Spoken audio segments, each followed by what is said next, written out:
Hi there YouTube, Joel from Jonesy's and Adventure Vehicles Northwest, and today the owner of this really cool custom K10 square body truck asked us to do a video walk around showcasing what was done to it, the condition it is in, because it's currently listed on Bring a Trailer at a no reserve auction. So stick around for those build details next. Okay, so we're just going to jump right into it. The auction is live. We'll put a link to the Bring a Trailer auction in the description of this video, but let's go ahead and just start out with what is it? This is a K10 square body pickup truck. You can see it's the older style. This one is a 1980, and we coated it years ago in Monstaliner Midnight Blue. So it's got the bed liner textured coating on the outside. I have a whole series of YouTube videos showing the process of what we started with all the way through. So check those videos out to see how we actually did this. But since that video, this truck has gone under all kinds of different modification. It's got a big block that was professionally rebuilt by Tabor's Automotive with GM Performance cylinder heads. It's got a Suburban fuel tank in the back, and it's got Phytech. So let's go ahead and show you guys the outside, and then we will put it on the lift and we'll show you the condition of it on the underside.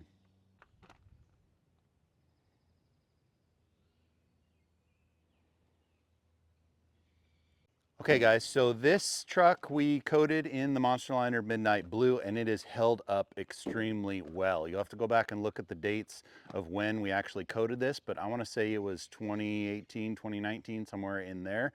And it's actually aged very, very well. So you can see that this isn't your typical bed liner coating. It's actually got a color, and at first glance it looks like it's legit paint, but then obviously when you come up close to it, it has a nice texture. You can wash it, you can pressure wash it, you can clean it just like it would be normal paint.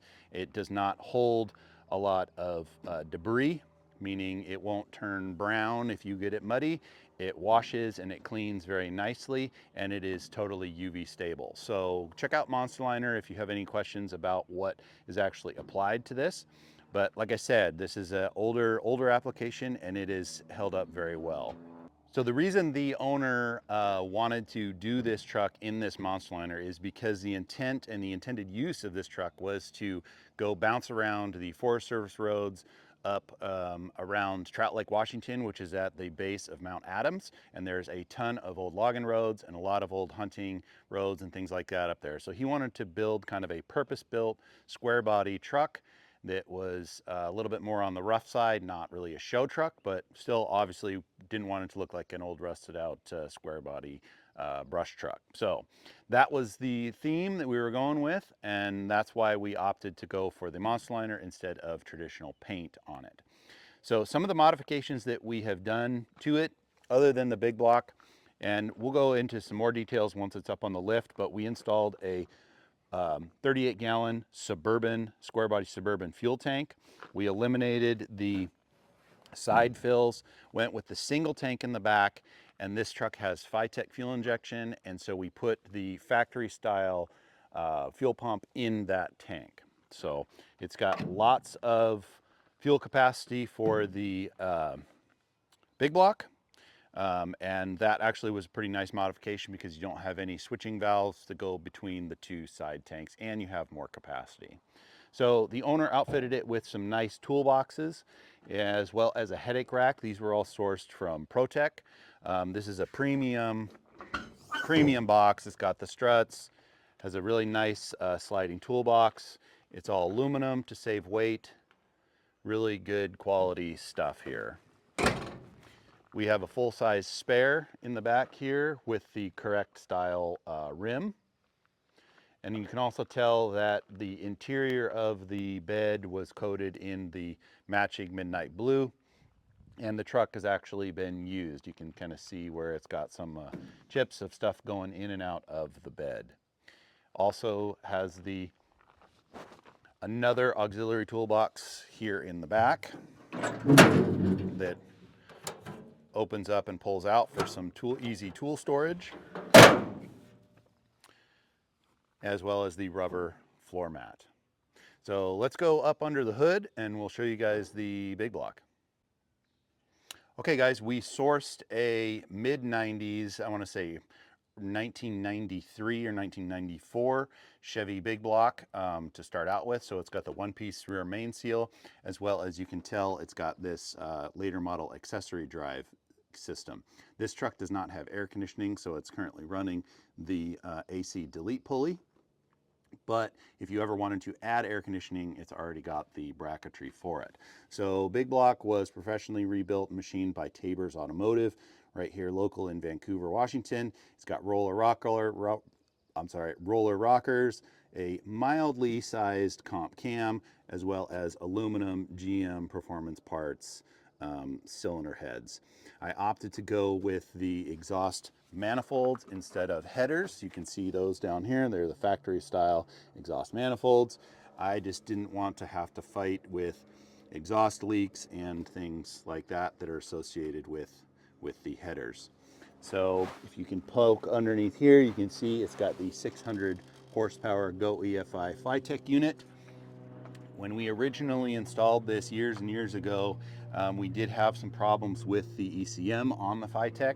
That has since been removed, sent back to FiTech, and they have upgraded the ECM on this, and it has worked flawlessly ever since. So got the upgraded FiTech unit underneath there. Kind of going over here, it's got a really high-end Odyssey AGM battery, as well as a negative master disconnect switch mounted right there. Radiator, it's sporting a factory square body big block shroud, as well as a factory big block radiator. All standard molded off-the-shelf part store hoses for the swap. The engine produces plenty of vacuum to run the power brakes with the regular brake booster. Also, when we did the engine installation, we went ahead and replaced the engine side wiring harness with a factory replacement wiring harness from American Auto Wire. And in that factory harness, it actually had the upgrade for the later style GM alternator. Here on the firewall, you can still see the original color of the truck. It was a lighter color blue. Under the hood, if you can look over here, under the hood it's already has the riveted in reinforcements to prevent that unfortunate hood buckle that is very common on these square body trucks. Coming up to the front bumper, when we originally built this, the owner had a 12,000 pound Warn winch. That was really overkill for this truck, and so we used that on another one of his projects. He has another bigger truck, a 1-ton truck, and so we opted for the Warn VR 10,000 pound winch. And to my knowledge, this winch has not been used yet. So you can kind of also tell we got some aftermarket LED light bars. These light bars are tied in directly with the headlights so that this one comes on with the high beam and these side ones come on with the low beam. So you don't have any auxiliary switches for the off-road lights. The lights in the rear bumper are automatically tied into the reverse light switch. All right, guys, now it's time. We're gonna pull it in onto the lift. We'll lift it up and show you guys the condition of the underside and the rest of the drivetrain.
We've got the truck up on the lift, and we'll go through the underside of it.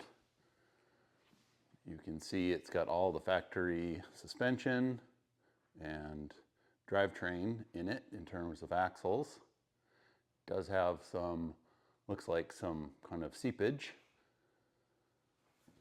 The brakes have been recently replaced. You can see it's got the new coated calipers. We'll kind of go back, front to back here. This is the driver's floor pan where the rust was repaired in the floor pan. And then that patch panel was put on by the owner. You can kind of see that the floor pans themselves, there's not significant amounts of rust, but it's kind of typical for something of this age. You can kind of just see it's basically surface rust, which if somebody was really motivated, you could use some chassis saver or some POR 15 or some SEMS rust shield and get underneath here and coat all this, and this would look like brand new and be well protected. So exhaust was done by Hazeldahl Muffler right here in Vancouver, and it actually was a stainless exhaust, but because this truck is used in the wintertime up around Trout Lake, Washington, they actually do use some salt or some kind of calcium chloride or something on the roads up there, and so the de-icer does cause some kind of flash rust and some surface rust.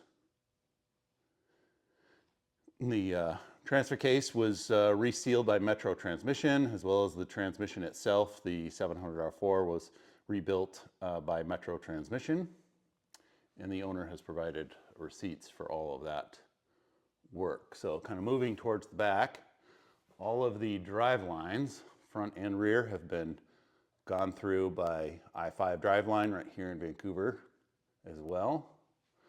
I think the front still has the sticker on it. Yep, there's a sticker for the front. And kind of moving to the back, some of the work that we did on it is we installed a Suburban, square body Suburban fuel tank when we installed the big block as well as the FiTech unit. So you can see it's got the Suburban tank mounted in. We had to fabricate some mounts to utilize the existing straps. We welded in this cross member right there with those straps themselves. Original drum brakes in the rear. Differential has been serviced by Metro Transmission also. We modified this step bumper, added some tow hooks as well as some off-road LED lights, and it's got a nice trailer hitch. This is a little more detail of the rocker panel that's got kind of pushed up. It looks worse on the lift, but there you can kind of see a pretty good image of it. When it's down on the ground, it's not nearly as noticeable. But all in all, this is a very solid truck. Does not have significant amounts of rust like some of these square bodies. Be a nice shot of inside the wheel wells.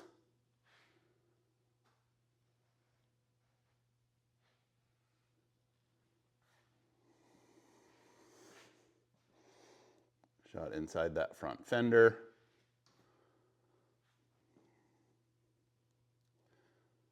We built this custom front bumper with the winch mount. Again, just trying to give you guys a good shot of kind of overall condition. There's the bottom side of the core support. Underneath the battery, you can see it's not all rotted out under the battery. And condition of the wheel wells.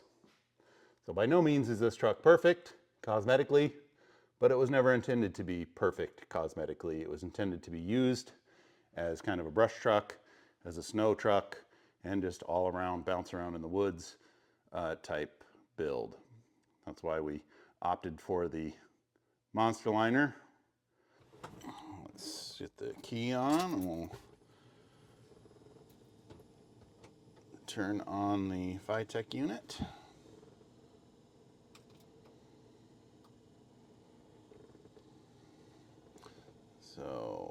There you can see coolant temp is 80 degrees.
Shut the rig off so that you guys can hear me talk, but you can see it idles right around 15 inches of vacuum. We have the idle set about 850, which it seems very comfortable with. Exhaust sounds awesome on it. It's not obnoxiously noisy when you're driving down the freeway. So it sounds raspy when you're idling, but when you're cruising down the interstate and it's an overdrive, it's not excessively noisy inside the cab like some of the mufflers. These are 18-inch body mufflers as opposed to like a 14, and I think they sound actually really, really good. So you can tell the engine is healthy. It's got quite a bit of compression, should run premium fuel in it, and it makes more than enough power for the rest of this drivetrain. So rear bumper is an aftermarket step bumper that we modified, added these tow recovery points, as well as we flush mounted the 7-way trailer connector. And then we wired the off-road LED lights directly to the reverse lights. The owner has spent quite a bit of time and effort replacing a lot of the trim parts on it. You'll notice it's got a nice new grille. It's got nice chrome trim on the grille. It's got new taillights. I believe he shows all of the LMC receipts and stuff like that in the Bring a Trailer listing. So definitely go through those receipts because this truck has had a lot of time and effort put into it. And he's taken a gamble by doing a no reserve auction. So somebody out there might get a really, really good truck for a bargain price. So anyway, I think that's gonna wrap up this video. Thanks for watching. Go check out the Bring a Trailer listing. Ask us any questions that you want. And good luck to the owner on the Bring a Trailer listing, and good luck to the new owner on their purchase. Thanks for watching.